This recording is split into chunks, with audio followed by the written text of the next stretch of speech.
de Prensa Washington. ¿Qué tal? Bienvenidos a una nueva edición de Club de Prensa Washington. Les saluda Roberto Macedonio, gracias por acompañarnos. Les ofrecemos ya el análisis en profundidad de las noticias que desde Washington han adquirido ese plano internacional y que están en la opinión pública del mundo. En esa tarea nos acompañan, como siempre, los mejores periodistas, analistas y corresponsales internacionales que se encuentran en Washington y que hoy nos van a ayudar a desgranar la actualidad en un programa muy especial en el que haremos balance y analizaremos nada más y nada menos que los 100 primeros días de Donald Trump al frente de la administración de Estados Unidos.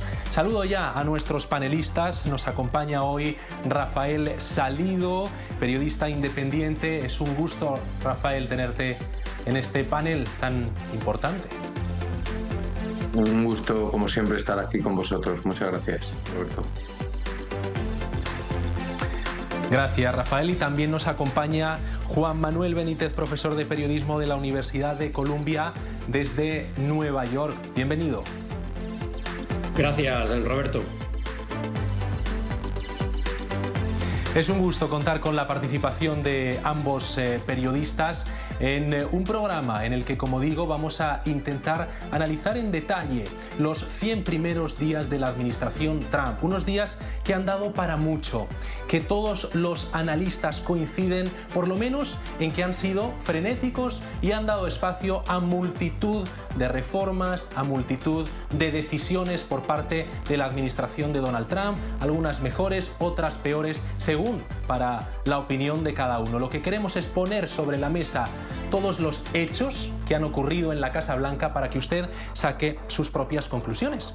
Unas conclusiones que puede compartir con nosotros, forme parte de esta mesa de periodistas comentando este programa a través de la red social X. Ahí pueden dejar sus comentarios en @Club de Prensa NTN24. Los leeremos y tomaremos buena nota de lo que opinan ustedes. También sigan las cuentas de este canal, el canal de las Américas, @NTN24 en todas las redes sociales.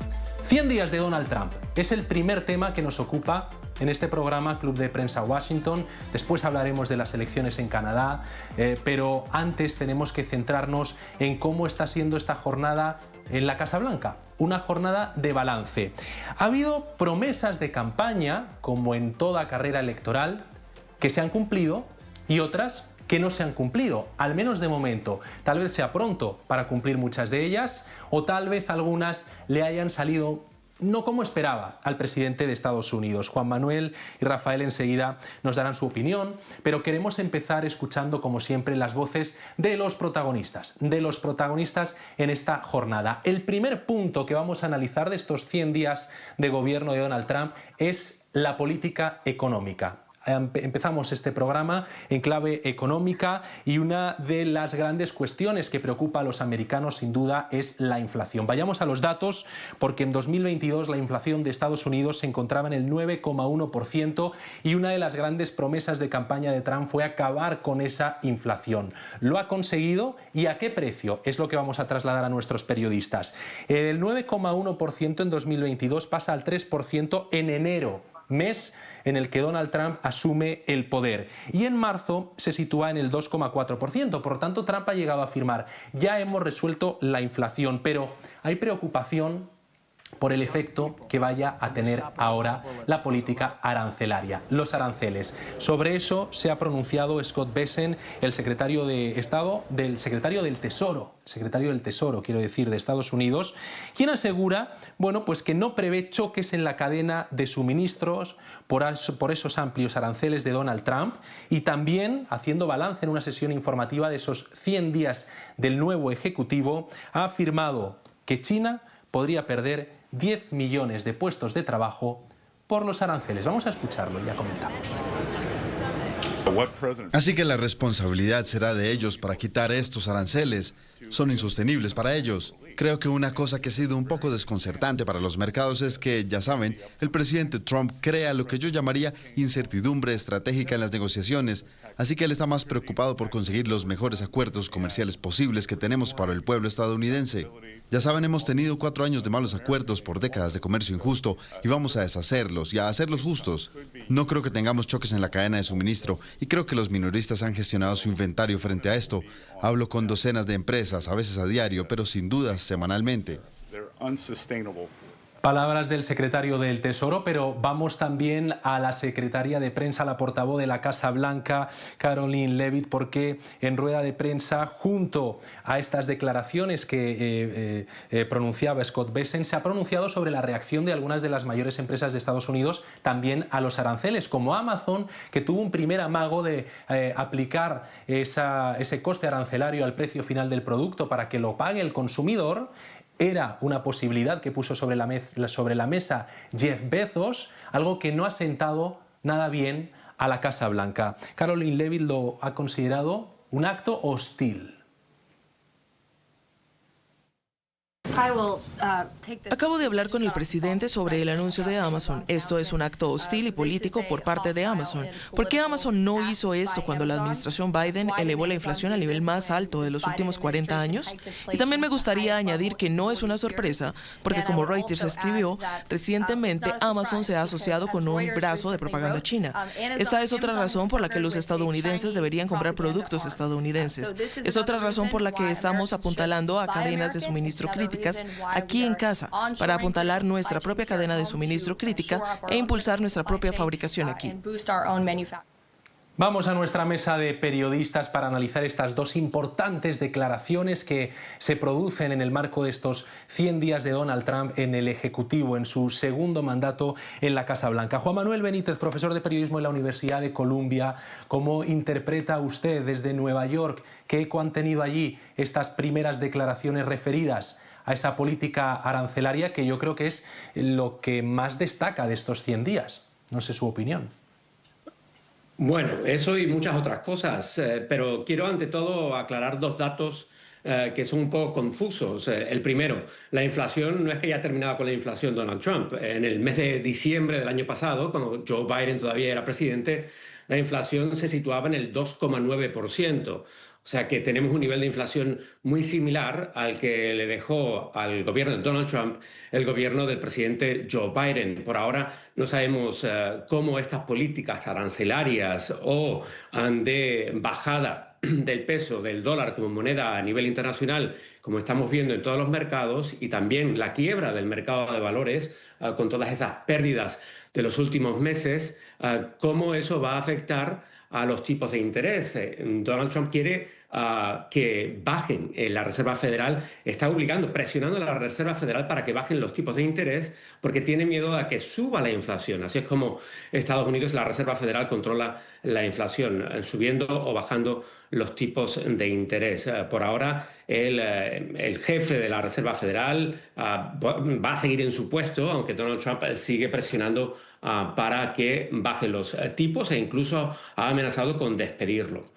Y lo segundo es que lo que Amazon estaba diciendo, que se ha hablado en las últimas horas, es que quería que el consumidor supiera cuál era la carga de los nuevos aranceles en el precio que pagara al final de su compra. No es que Amazon vaya a imponer una subida de precios debido al arancel, que claro que sí, todas las compañías que tengan que sufrir esos aranceles van a tener que subir el precio de sus productos y ese precio adicional, esa carga la va a pagar el consumidor, obviamente, como saben todos los expertos en economía. Por tanto, es algo bastante engañoso que la portavoz de la Casa Blanca hable o amenace a Amazon y lo que quiera es que se vendan productos estadounidenses o que el sistema de fabricación o la red de fabricación de todo tipo de productos en Estados Unidos de la noche a la mañana vaya a poder competir con la red de producción de China. Por tanto, todavía no sabemos cómo esos aranceles van a afectar a la economía de Estados Unidos. Lo que sí sabemos es que Trump dice un día una cosa sobre los aranceles, mañana cambia de opinión, un día son 130%, el otro son 80%, ahora te pongo una carga del 10%, mañana del 20%, dependiendo de cómo sople el aire. Y con esa política arancelaria estamos abocados a un desastre económico, no solo en Estados Unidos, sino que también arrastrará a otros países del mundo.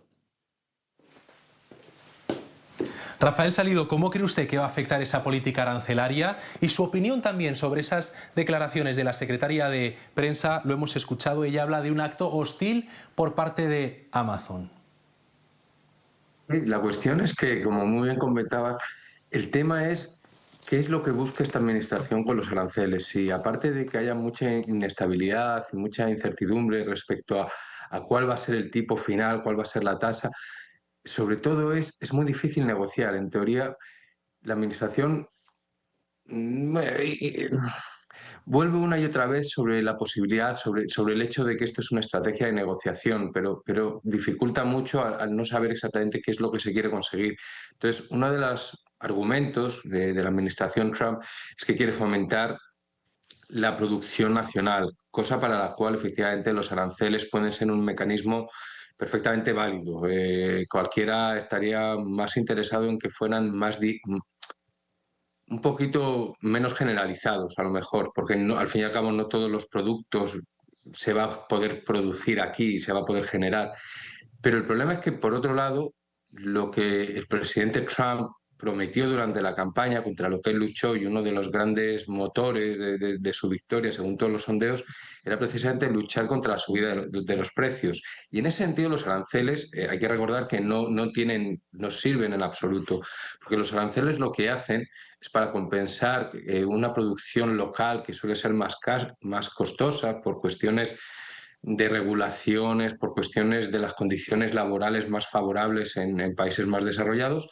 Al final, para igualar un poco el terreno del juego, lo que haces es imponer este impuesto sobre el consumo, que se lo impone al consumidor, a los productos que vienen del extranjero. Es decir, esto no va a conseguir que los precios se reduzcan. Esto lo que va a conseguir es que los precios aumenten, porque todos los productos extranjeros que lleguen tendrán que adaptarse al precio del mercado americano en ese sentido.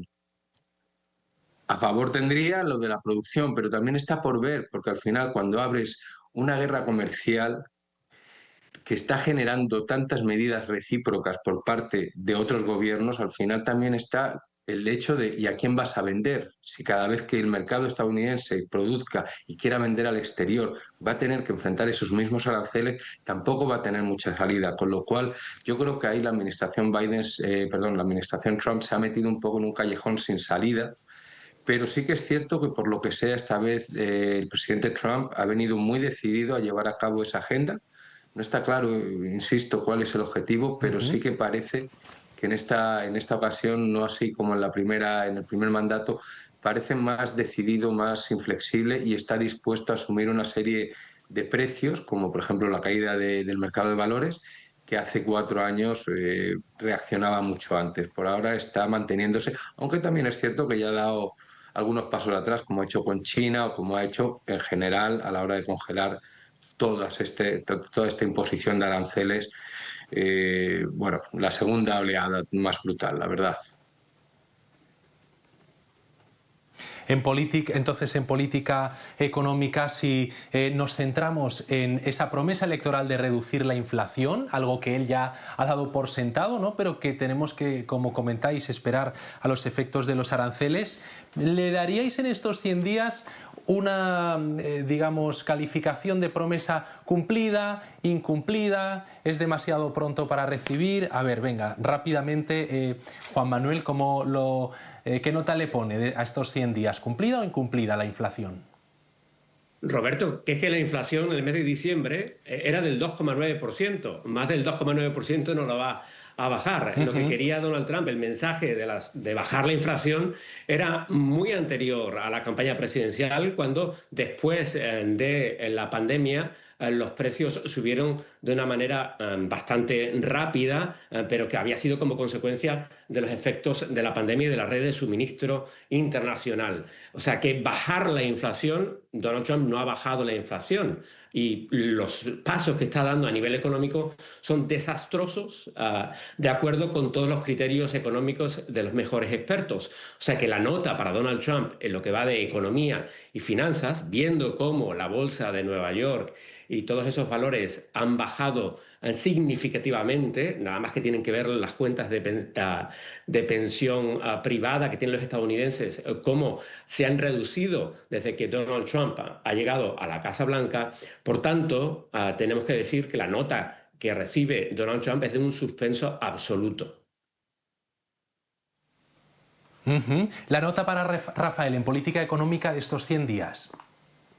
En cuanto a lo que es su promesa, su principal promesa, que no era ni siquiera reducir la inflación, era bajar los precios, está claro que es un suspenso, porque incluso él mismo, una vez que pasada la campaña, una vez ganó, empezó a dar marcha atrás, dijo que los precios generalmente no bajan, y ahora, de hecho, está advirtiendo que su política arancelaria va a provocar una subida de precios que es temporal. No, una vez como que suben los precios no bajan. Entonces, en ese sentido, claramente un suspenso. Ahora bien, desde el punto de vista del tema de la producción de una serie, aquí en Estados Unidos hay una parte del país que le reconoce esa forma que él está intentando imponer. De momento con los aranceles no le ha funcionado, pero por ejemplo sí se ha apuntado un par de pequeñas victorias económicas.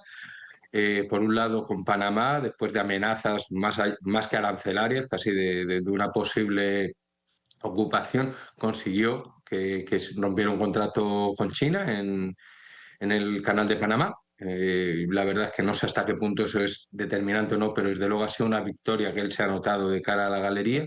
Y también ha habido algunas empresas, grandes empresas, que han anunciado que van a abrir aquí fábricas. Los datos muestran que no son tantas como podía haber pasado en alguna otra administración, no es que sea nada excepcional, pero sí es verdad que la administración Trump en ese sentido está sabiendo sacarle partido. Entonces yo diría que en cuanto a sus promesas, en cuanto a sus medidas, un suspenso, pero en cuanto a la imagen, yo creo que ahí, a día de hoy, entre la población estadounidense todavía tiene cierto margen de cierta credibilidad que hay que reconocerle. Credibilidad.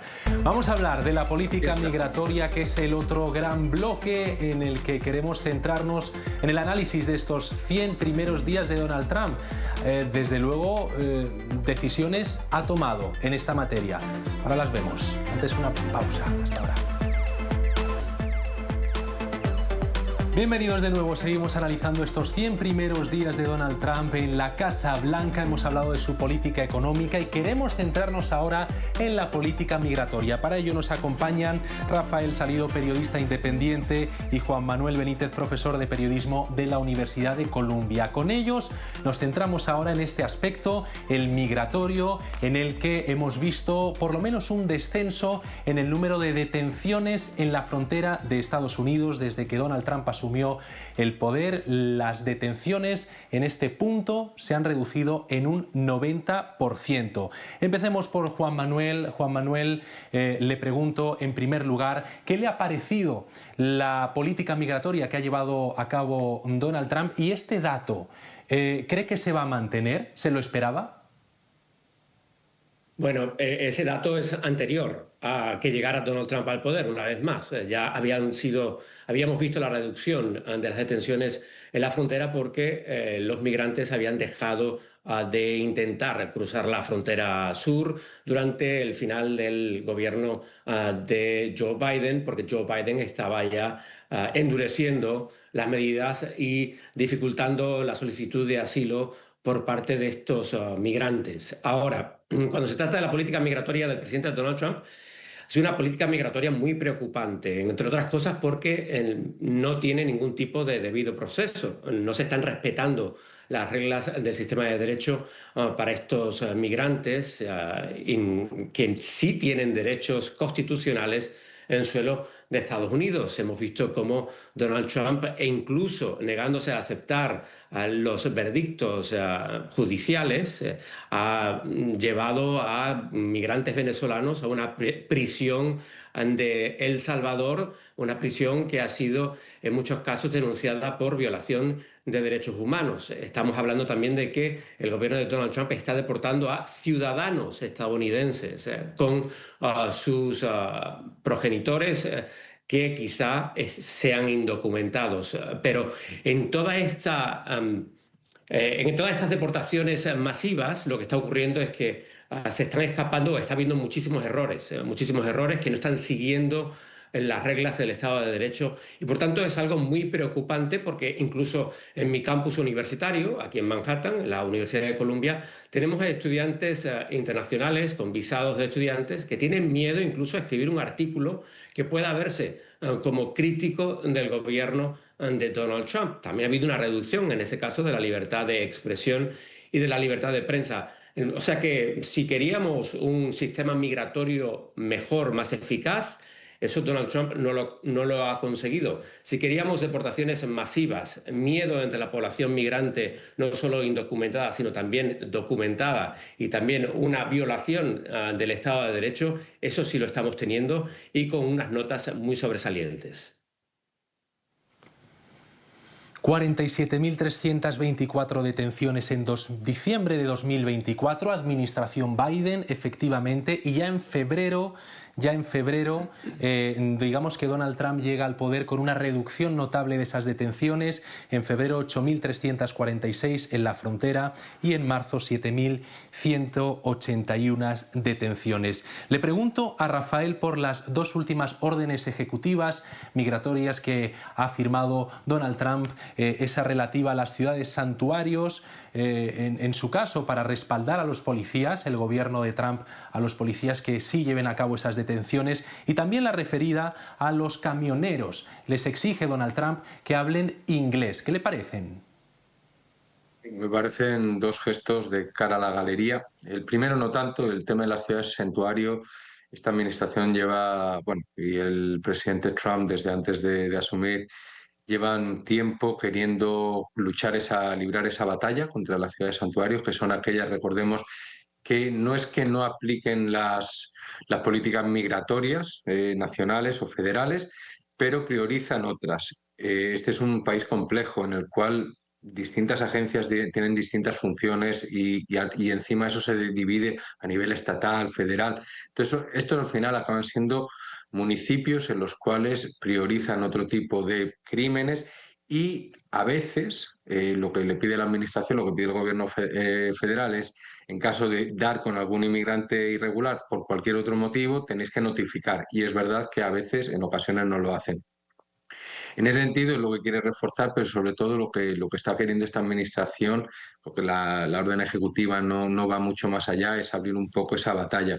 En cuanto a lo de los camioneros, yo he sobremojado, realmente es una regulación, es una norma que ya existe. Y es curioso que esta administración habla mucho de acabar con las regulaciones, pero parece que cada vez tenemos más regulaciones.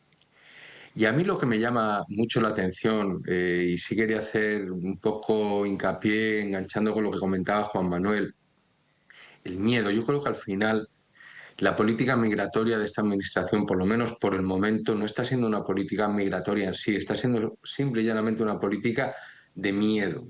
Es decir, por ejemplo, esta administración, Donald Trump, tras vencer las elecciones, dijo tener un mandato poderoso por su victoria, que realmente no fue tan abultada, pero ciertamente le ha dado mayoría en las dos cámaras, tanto en la Cámara Alta, el Senado, como en la Cámara Baja.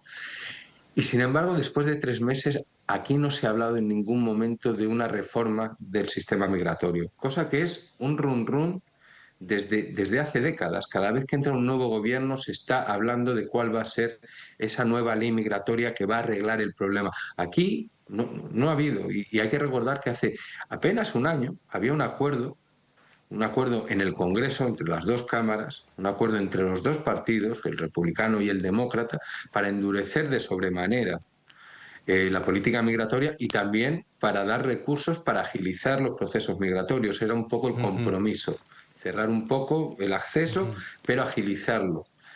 Ese acuerdo, que era el acuerdo más importante en materia migratoria alcanzado en décadas, se fue al traste porque el presidente, el entonces candidato Donald Trump, conminó al Partido Republicano a no firmar ese acuerdo porque le iba a perjudicar de cara a las elecciones. Él necesitaba, y era abiertamente, esa era su postura, él necesitaba el caos de la frontera para para ganar las elecciones. Pero una vez que ha llegado, no está haciendo nada más que firmar decretos ejecutivos y, eso sí, infundir un temor que, más allá del despliegue de las tropas en la frontera, que por cierto cuenta también con la aprobación de la mayoría de los estadounidenses, al final lo que ha conseguido es que la gente esté tan asustada de lo que le puede pasar viniendo a Estados Unidos, que efectivamente están desestimando la posibilidad. Hay mucha gente que todavía está cerca de la frontera dudando, y cuando los periodistas hablamos con esa gente, muchos nos dicen que son conscientes de que, por ejemplo, esta administración tiene una facilidad tremenda para separar y familias. Hay que recordar que lo hizo en la primera administración, y todavía cientos de niños que en su momento fueron separados de sus familias, todavía no se ha dado con esas familias. Entonces, en ese sentido hay que admitir que si Trump lo que quería era acabar con la inmigración irregular, lo está consiguiendo. La irregular y la regular. Hay estudiantes por todo el mundo, y viajeros y turistas y gente que pensaba venir aquí a hacer unas prácticas, que a día de hoy se está planteando si es seguro, si merece la pena, precisamente por lo mismo que nos comentaba Juan Manuel. Hay miedo, incluso si eres estudiante, a publicar un tuit. Si eres un científico, a venir aquí y que te miren, por ejemplo, los correos de WhatsApp. En ese sentido, está teniendo mucho éxito. En cuanto a política migratoria, es un cero a la izquierda, porque no ha habido nada. No ha habido nada de lo que ha presentado que puedas permanecer en el tiempo, porque si no es ley, vendrá otro gobierno y podrá cambiarlo. Veremos qué pasa, efectivamente, como dice Rafael, cuando llegue otro gobierno, si cambiarán las cosas. Si no, ahora analizamos estos 100 primeros días de Donald Trump. Pero, ¿qué fenómeno, qué impacto, mejor dicho, ha podido tener el fenómeno Trump en las elecciones de Canadá? ¿Cómo ha influido Trump en los comicios del país vecino? Lo vemos tras la pausa. As I've been warning for months. Como he estado advirtiendo durante meses, Estados Unidos quiere nuestra tierra, nuestros recursos, nuestra agua, nuestro país. Pero estas no son amenazas vanas. El presidente Trump intenta doblegarnos para que Estados Unidos pueda adueñarse de nosotros. Eso nunca jamás sucederá. Nuestra antigua relación con Estados Unidos, una relación basada en una integración cada vez mayor, ha terminado. El sistema de libre comercio global anclado en Estados Unidos, un sistema del que Canadá se ha apoyado desde la Segunda Guerra Mundial, un sistema que, si bien no es perfecto, ha contribuido a la prosperidad de nuestro país durante décadas, ha terminado. Estas son tragedias, pero también son nuestra nueva realidad. Hemos superado el impacto de la traición estadounidense, pero nunca debemos olvidar las lecciones. Tenemos que cuidar de nosotros mismos. Las palabras de Mark Carney del Partido Liberal, que ha ganado las elecciones en Canadá, aunque sin mayoría absoluta. Palabras con referencias directas las han escuchado al gobierno y a la relación de Canadá con su vecino, Estados Unidos. Lo analizamos ya en Club de Prensa Washington. Rafael Salido y Juan Manuel Benítez nos acompañan hoy en esta mesa de periodistas. Rafael, ¿qué le parecen esas primeras declaraciones que ha hecho el ganador de las elecciones en Canadá? Bueno, pues son reflejo de una realidad, y de una realidad que además es la que le ha llevado en volandas hasta la dirección del país. Hay que recordar que hace apenas unos meses el Partido Liberal estaba muy por detrás en intención de voto, casi 30 puntos, después de una década más o menos de presidencia de Justin Trudeau. Parecía que se agotaba un ciclo. Lo que pasa es que el candidato de la oposición, el opositor, su imagen se ha vinculado en todo momento con Donald Trump por ser también una especie de agitador social, un poco, agitador más bien político, por querer romper una serie de tradiciones. Y en ese sentido, Pierre Poilievre pues, ha salido muy perjudicado de las últimas declaraciones y de los últimos gestos que salían desde Washington, que efectivamente han animado a los canadienses y han exacerbado un sentimiento de patriotismo, en el que Mark Carney pues ha conseguido aunar a gran parte del país. No ha conseguido finalmente una mayoría absoluta, lo cual yo creo que puede dificultar mucho. Al fin y al cabo, si quiere mostrar una política, si quiere mostrar un perfil duro y unitario frente a Donald Trump, el estar expuesto a tener que alcanzar acuerdos con otros pequeños partidos, pues a lo mejor no es lo que más le convenía, pero no deja de ser una victoria incontestable y sobre todo desde Canadá se interpreta como un mensaje muy claro para una Casa Blanca que viene diciendo desde hace meses, faltando a la verdad, que Canadá quiere convertirse en el 51 estado de este país. Claro. Claro. Juan Manuel, ¿qué efecto ha tenido el fenómeno Trump en estas elecciones? Un efecto muy positivo para Mark Carney. Como decía Rafael, nadie esperaba hace unos meses que Carney fuera a ganar las elecciones, ya que es el mismo partido de Justin Trudeau que se fue en ese cargo hace unos meses con una popularidad ínfima después de estar más de 2 mandatos al frente del gobierno canadiense. No solo ha sido positivo el oponerse a Donald Trump para Mark Carney, sino que además las declaraciones de Donald Trump han sido muy negativas para el Partido Conservador. El líder del Partido Conservador, que iba a ganar las elecciones y se iba a convertir en primer ministro, no ha sido capaz de conseguir un escaño en la Cámara, en el Congreso de Canadá. Por tanto, se queda sin ningún papel en la política canadiense. Y lo que está haciendo Mark Carney es simplemente demostrar que hay una receta ganadora en unas elecciones en muchos países del mundo, que es la receta de oponerse a Donald Trump y ser crítico con las medidas, con las actitudes, con los comportamientos del presidente de Estados Unidos, que lleva meses despreciando al país amigo, al país vecino que es Canadá, e incluso tratándolo como si fuera un niño pequeño y diciendo que quiere que se convierta en el estado número 51 porque no tiene personalidad propia para ser su propio país. Seguiremos de cerca a partir de ahora en el Canal de las Américas cómo evoluciona la relación de estos dos nuevos gobiernos. Y cambiamos de tema porque tenemos que hablarles también en Club de Prensa Washington de Cuba. Hoy ha sido detenido el opositor cubano José Daniel Ferrer, líder de Unión Patriótica. Se ha producido esta mañana en Santiago de Cuba su detención en la sede de la formación y bueno, pues sabemos a esta hora que ha sido ingresado de nuevo en prisión. El Tribunal Supremo argumenta que lo hacen después de la libertad condicional negociada con Estados Unidos y con el Vaticano, asegurando que se han incumplido los términos de este pacto, según el Tribunal Supremo. Sabemos que las fuerzas del régimen saquearon el lugar y también están detenidos pues su esposa Nelva Ortega y su hijo Daniel José, también otros activistas. Le quiero preguntar a Rafael por esta detención, por esta noticia, si le sorprende que el Tribunal Supremo haya adoptado esta decisión cuando hacía prácticamente 3 meses se acababa de pactar esa libertad condicional. Si te soy sincero, lo que me sorprendió en un principio es que finalmente el acuerdo se llegara más o menos a concretar. Es un acuerdo que, como bien comentabas, alcanzó la administración anterior, la administración Biden, y en ese sentido la administración Trump, desde que asumió el poder, ha hecho agua de borrajas cualquier tipo de delegado por parte del gobierno anterior.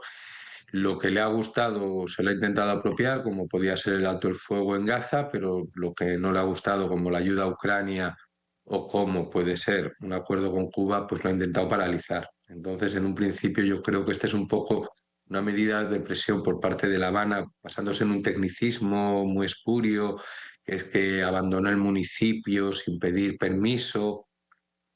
También es cierto que él había ya declarado en redes sociales que, aunque tenía que personarse para una audiencia, no pensaba hacerlo. Entonces también ha habido ahí a lo mejor cierto grado de provocación, o por lo menos así lo puede ver el gobierno de La Habana. Pero yo creo que sobre todo es a lo mejor una forma de presión y de llamar a una puerta en Washington, que es lo que no sé sinceramente si a día de hoy alguien va a estar interesado en abrir en lo más mínimo, porque es verdad que esta administración no parece de momento muy interesada en América Latina, más allá de por cuestiones puramente migratorias. Entonces... Según la debería ONG sorpresa. Prisoners Defenders, bueno, pues se han producido en Cuba 350 detenciones arbitrarias en el último mes. Le pregunto en este caso a Juan Manuel, rápidamente, antes de irnos a la pausa, ¿cuál cree que va a ser el futuro de José Daniel Ferrer?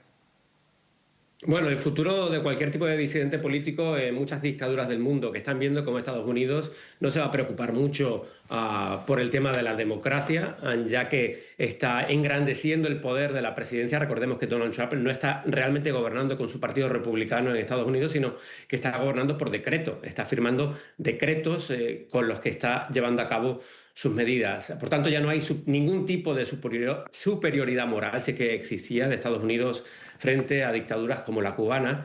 Y además, la Secretaría de Estado ha perdido muchísimo poder y sabemos que tradicionalmente, desde hace décadas, la Secretaría de Estado de Estados Unidos estaba proporcionando algún tipo de apoyo a miembros de la disidencia en países como Cuba. Ahora mismo ha recortado totalmente el presupuesto de las agencias que proporcionaban ese tipo de ayuda. Por tanto, hay dictaduras como la cubana que van a seguir haciendo lo que quieran, viendo que Estados Unidos va a mirar para otro lado.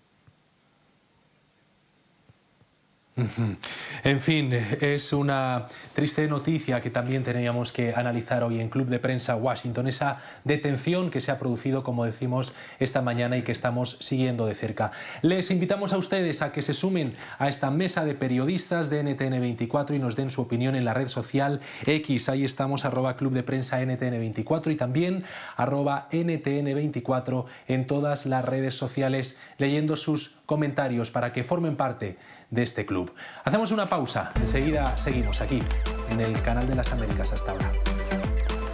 Hasta aquí Club de Prensa Washington, un programa muy especial en el que hemos analizado los 100 primeros días de gobierno de Donald Trump al frente de la Casa Blanca. Antes de despedir a nuestros invitados, les voy a pedir que resuman estos 100 días en una sola palabra. Sé que es difícil, en una palabra, los 100 días de gobierno de Donald Trump. ¿Cuál es esa palabra para Juan Manuel Benítez? Preocupantes.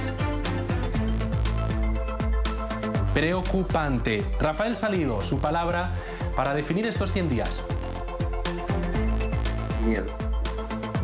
Lo que ha cambiado en el país es el miedo. Miedo. Juan Manuel Benítez, profesor de periodismo de la Universidad de Columbia, gracias por acompañarnos. Rafael Salido, periodista independiente, un placer compartir con los dos esta mesa de análisis aquí en Club de Prensa Washington. La información continúa en NTN24, el canal de las Américas. Pueden seguir las cuentas de @NTN24 en todas las redes sociales para no perder detalle de la actualización informativa al minuto. Les dejamos ya con Ángulo, con Ruth del Salto. Hoy el análisis de ese gran apagón eléctrico que ha sufrido España y del que el país ya se está recuperando. En minutos aquí en NTN. Adiós.